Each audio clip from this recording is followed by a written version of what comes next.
dělat potom, já to chci dát lobá svenku. No tam chceš, no. A ty to nemůžeš najít, nebo?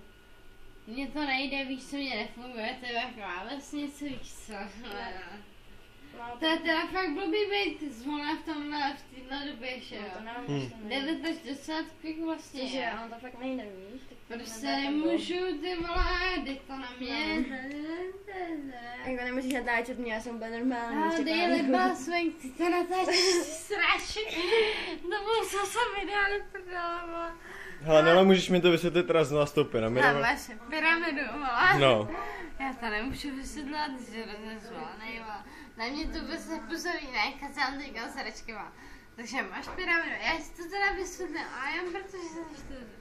Takže máš pyramidu. Ježiši, no. Jo, a na začátku seš ty. To je id, ego, super ego, všechno to jsou ty 3 plány. A id vlastně vyhraje, protože ty se chceš do světa duší, podle Platona, dostat jenom Platonem a Hippokratova. Takže se rozhodneš pro tu duševní duši, pro tu tělesnou duši.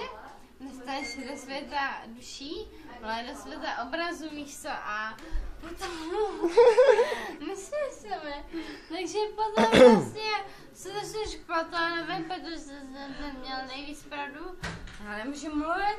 Hele, potom se vlastně dostaneš do světa duší, já jsem fakt neměla hlídku. Dostaneš se do světa duší, vole. Podle Platona by se dostal do světa duší, ale já bych to řekla dál, ale nemůžu, protože jsem hrozně zvolená. Vy jste mě zvolili, to se nedělá. Ty jsi zvolila sama, ty jsi to chtěla.